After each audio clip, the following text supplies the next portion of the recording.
Hello, हाय, नमस्कार प्यारे साथियों, कैसे हैं आप सब लोग? आशा करती हूँ आप सब लोग ठीक होंगे और अपनी-अपनी तैयारी अच्छे से कर रहे होंगे। और बाकी जो पहले हमारी क्लासेस हो चुकी हैं उसे आपने देख लिया होगा, रिवीजन भी कर लिया होगा।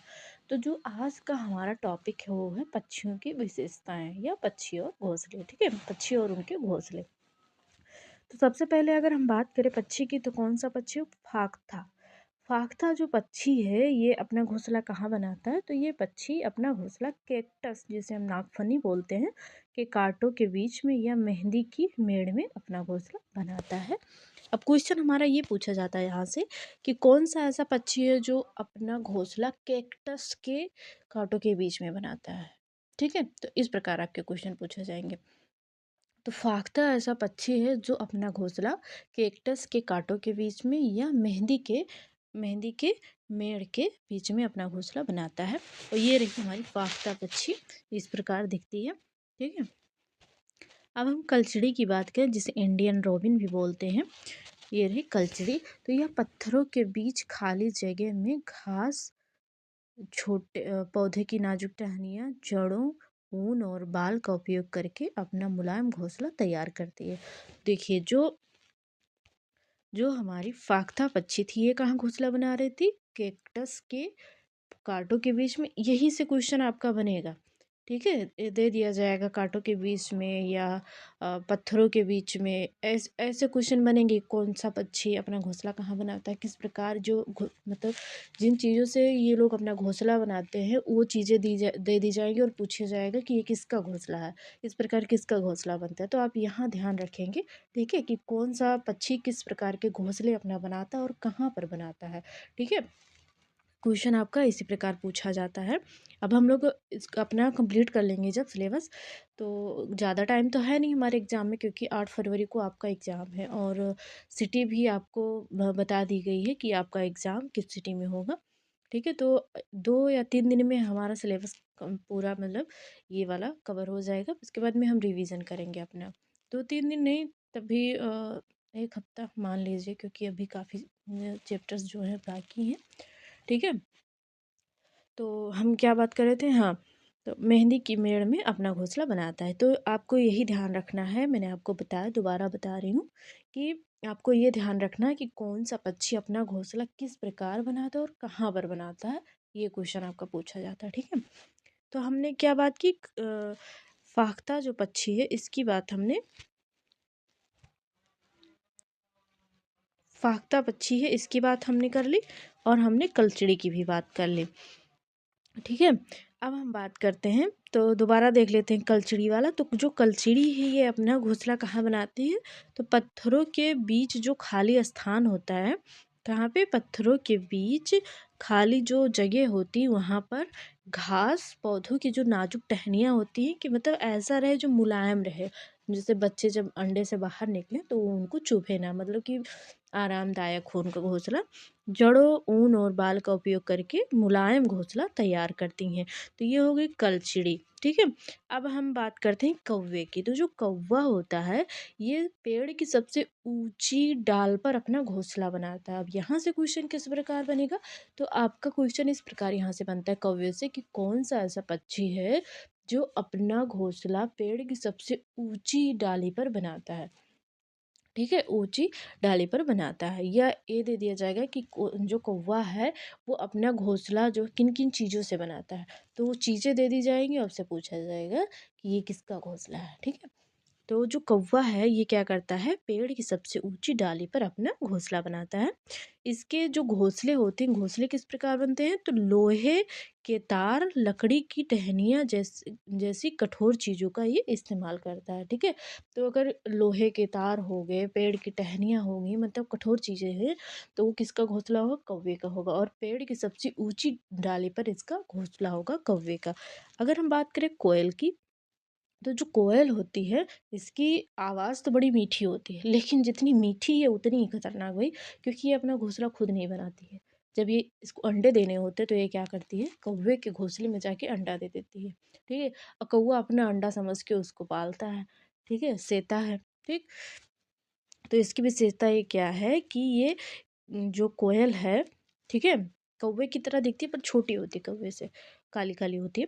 कोयल अपना घोंसला खुद नहीं बनाती है, यह चालाकी से कौवे के घोंसले में अंडे देती है और कौवा अपने अंडों के साथ कोयल के अंडों को भी सेता है। ये भी क्वेश्चन पूछा जाता है, आप प्रीवियस ईयर उठा के देख लें, क्वेश्चन आया है आपके एग्जाम में यहाँ से। ठीक है, कोई भी पक्षी उठा के उसको पूछ लेगा आपसे या मिलान करने के लिए दे देगा। अगला पक्षी हमारा है गौरैया। यह आमतौर पर इंसानी घरों के आसपास जैसे अलमारी के ऊपर, अलमारी जो हमारे घर में होती है उसके ऊपर, आईने के पीछे या दीवार के झरोखों में अपना घोंसला बनाती है। जो कि अब इनकी जो संख्या है वो काफ़ी कम हो गई है, क्योंकि जब हम लोग छोटे थे तो बहुत सारी गौरैया रहती थी और एक साथ झुंड में उड़ती थी, और जो बाहर धूल होती थी ना, उसमें ये लोग अपना पंख फैला के उसी में, ऐसा लगता था धूल में ही नहा रही हैं। लेकिन अब तो बहुत कम हो गए हैं, बहुत कम देखने को मिलती हैं। तो ये जो गौरैया है कहाँ कहाँ घोंसला अपना बनाती है, इंसानी घरों के आसपास जैसे अलमारी के ऊपर, आईने के पीछे या दीवार के झरोखों में अपना घोंसला बनाती है। ठीक है, अब हम बात करते हैं कबूतर की। तो ये पुराने मकानों, खंडहरों या ऊंची इमारतों की छतों पर अपना बसेरा और घोंसला बनाते हैं। तो कबूतर कहाँ कहाँ बनाता है, तो पुराने खंडहर जैसे हो गए, जैसे पुराने खंडहर,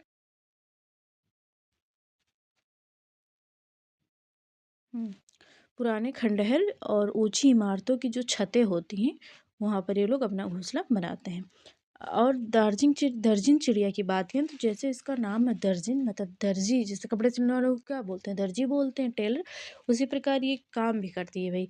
ये इसकी जो चोंच होती है नुकीली सी होती है, ये अपनी नुकीली चोंच से दो पत्तों को आपस में सिलकर उनके बीच थैली जैसा घोंसला बनाती हैं और उसी में अंडे देती हैं। ये आप देख सकते हैं, ये है हमारी कौन सी, दर्जन चिड़िया या टेलर चिड़िया।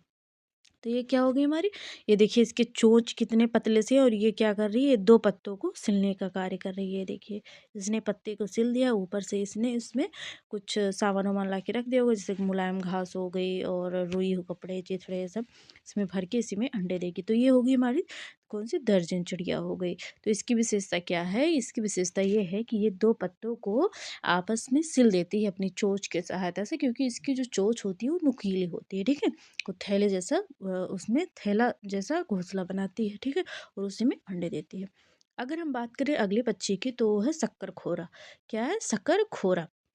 यह किसी छोटे पेड़ या झाड़ी की डाली पर लटकता हुआ घोंसला बनाती है। कैसे बनाती है घोंसला, तो किसी छोटे पेड़ या डाली की, झाड़ी की डाली पर लटकता हुआ घोंसला बनाती है। अब बीवर पक्षी, ये तो भैया बहुत इंटरेस्टिंग पक्षी है, इसकी कहानी सुनिए आप लोग। इसकी कहानी ये है कि जैसे वरमाला होता था ना, लड़कियां कई सारे वर खड़े कर दिए गए, लड़की को जो जो जो लड़का पसंद है उसके गले में वर डाल दिया। अब यहाँ पर ये होता है बीवर पक्षी, बीवर जो पक्षी है इसमें ये किया जाता है, बहुत सारे नर जो पक्षी होते हैं घोंसला बनाएंगे। ठीक है, तो जो मादा बीवर होगी वो जितने घोंसले हैं सबको देती है, जो सबसे सुंदर घोंसला होगा उसको जो पसंद आएगा उसी में वो क्या करेगी, रहेगी। ठीक है, रहने देगी। तो ये है इनकी, ये क्या है, परंपरा है कुछ जो भी है। तो ये रहे ये जो घोंसला बना रहे हैं ये कौन बना रहे हैं, नर महाराज बना रहे हैं, मतलब जो नर वीवर है यही बनाएगा। यहाँ से क्वेश्चन पूछा जा सकता है कि कौन से ऐसी पक्षी है, कौन सा ऐसा पक्षी है जो घोंसले नर बनाता है और मादा जो है वो जो सबसे सुंदर घोंसला होता है उसी में जाके अपना अंडा देती है, तो वो बीवर पक्षी होगी, ये होगी इसकी विशेषता। ठीक है, अब हम बात करते हैं बसंत गौरी की। तो जो बसंत गौरी पक्षी है ये अपना घोंसला पेड़ के तने में गहरा छेद करके बनाती है। जैसे कि आपने गर्मियों में सुना होगा टक टक टक टक करके आते नहीं, उसकी चोंच जो होती है नुकीली सी होती है। ठीक है, और cut cut cut cut cut ऐसे आवाज़ आती है, मतलब एक बैग बहुत तेज आवाज़ आती है, कट कट कट, क्योंकि वो जो पेड़ का तना होता है ना उसको छेद कर बनाती है, तो जब छेदेगी भाई तो आवाज़ तो आएगा ही। तो वो होती बसंत गौरी, ये क्या करती है, पेड़ के तने में गहरा छेद करके अपना घोंसला बनाती है। अब हम जानवरों के दांत के बारे में थोड़ी सी बात कर लेते हैं, क्योंकि यहाँ से भी आपका क्वेश्चन बनता है। सबसे पहले हम बात करेंगे गाय की। ठीक है, तो गाय के आगे के दांत जो होते हैं वो छोटे होते हैं। गाय के आगे के दांत कैसे होते हैं, छोटे होते हैं। पत्ते को काटने के लिए काम आते हैं, ठीक है। गाय के जो आगे के दांत होते हैं वो कैसे होते हैं, छोटे होते हैं और ये पत्तों को काटने के काम आते हैं। और जो दांत पीछे के दांत चपटे और बड़े होते हैं। गाय का जो पिछला दांत होता है वो कैसा होता है, चपटा होता है और बड़ा होता है। और ये काम क्या करता है, घास चबाने के काम आता है, ठीक है। घास चबाने के लिए गाय के मुंह का जो पीछे वाला दांत होता है वो चपटा होता है और बड़ा होता है। तो ये हो गई गाय के दांत की विशेषता। क्या क्या है, आगे के दांत छोटे होते हैं, पीछे वाले जो दांत होते हैं वो कैसे होते हैं, चपटे होते हैं और बड़े होते हैं। आगे वाले दांत की क्या क्या काम करते हैं, तो पत्ते चबाने में सहायता करते हैं। जो पीछे वाले होते हैं वो घास को चबाने में सहायता करते हैं। अब हम बात कर लेते हैं अपनी प्यारी सी बिल्ली की। ये रही बिल्ली।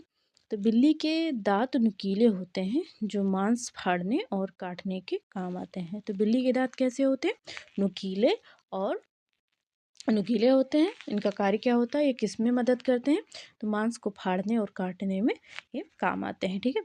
अब आगे हम बात कर लेते हैं सांप के दांत के बारे में, क्योंकि और इसके दांत के बारे में हम लोगों ने पहले जो सांप वाला हमारा टॉपिक था जिसमें हमने सांप, शेर, कई सारी चीज़ें एक साथ कवर की थी, उसमें हम ये पढ़ चुके हैं। फिर भी दोबारा देख लेते हैं जब दांत की बात आई है। तो इसमें हम सांप के दांत की अगर बात करें तो इसके दांत जो होते हैं कैसे होते हैं, नुकीले होते हैं।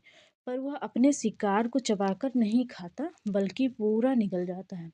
और इसके दांत जो होते हैं नुकीले होते हैं, खोखले होते हैं, ठीक है। जब ये किसी को बाइट करते हैं तो इनके जो खोखले दांत हैं, नली लगी होती है इनके विष ग्रंथि से। तो जब ये दबाएंगे, मतलब काटने के लिए जब पुश करते हैं दांत को ना, तो उस विष ग्रंथि से जो नली जुड़ी होती है इनके दांत तक, वहाँ से इसमें जहर आ जाता है तुरंत, और वो इंजेक्ट हो जाता है शरीर में जिसको काटते हैं उसके। ठीक, तो सांप के दांत कैसे होते हैं, सांप के दांत, माफ़ करिए, सांप के दांत कैसे होते हैं, नुकीले होते हैं। पर सांप जो है ये क्या करता है, अपने शिकार को चबाकर नहीं खाता, ये सीधे निगल जाता है, ठीक। अब हम बात कर लेते हैं गिलहरी की। तो गिलहरी के दांत हमेशा बढ़ते रहते हैं, जैसे चूहा हो गया, गिलहरी हो गया, खरगोश हो गया। तो इनके जो दांत होते हैं आगे वाले बड़े होते हैं और हमेशा बढ़ते रहते हैं। अगर ये लोग कुछ उससे काटते ना रहें जिससे वो दांत घिसे ना, तो ऐसा होता है कि ये दांत जो है इनके नीचे वाला जो होठ होता है उससे नीचे चले आते हैं, ठीक है। तो कुछ खा ही नहीं पाते हैं, नहीं खाते हैं तो इनकी मृत्यु हो जाती है। तो इसीलिए लोग हमेशा कुछ ना कुछ काटते रहते हैं। आपने देखा होगा गिलहरी है वो भी कुछ ना कुछ हमेशा काटते रहती है। चूहे हैं उनको देख लीजिए, आपके घर में ही होंगे, कुछ ना कुछ कुतरते रहते हैं। इसलिए कुतरते हैं क्योंकि इनके दांत लगातार बढ़ते रहते हैं, ठीक है। ऐसे हम लोगों के नाखून बढ़ते रहते हैं, ऐसे इनके दांत भी बढ़ते रहते हैं। तो अगर ये लोग नहीं उसको क्या करेंगे, नहीं कुछ उससे काटेंगे, अगर वो घिसेगा नहीं, तो क्या होगा कि इनका जो मुंह है वो बंद हो जाएगा दांत की वजह से, तो कुछ खा ही नहीं पाएंगे, ठीक है। तो गिलहरी के दांत हमेशा बढ़ते रहते हैं।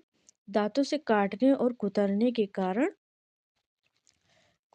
कारण इनके दांत घिसते रहते हैं। तो ये हो गई दांत की विशेषता। तो आज की जो हमारी ये क्लास थी इतनी ही थी। आशा करती हूँ सारी चीज़ें आपको समझ में आई होगी और यहाँ से आपको 2 नंबर का क्वेश्चन मिल जाएगा, क्योंकि एक दांत से आपका पूछा जाएगा, इन पक्षियों में से कोई एक पक्षी आपकी पूछ ली जाएगी। तो आप लोग इसे अच्छे से पढ़ लें और रिवीजन भी कर लीजिएगा। अगर वीडियो अच्छी लगी हो तो लाइक कर दीजिएगा। चैनल पर पहली बार आए तो चैनल को सब्सक्राइब भी कर लीजिएगा। अगर आपका कोई भाई दोस्त हो जो पढ़ने वाला हो, तैयारी कर रहा हो, तो उसके पास आप शेयर ज़रूर कर दें। तो चलिए मिलते हैं अगली वीडियो में एक नए टॉपिक के साथ। आज के लिए इतना ही। आप सभी का बहुत बहुत धन्यवाद।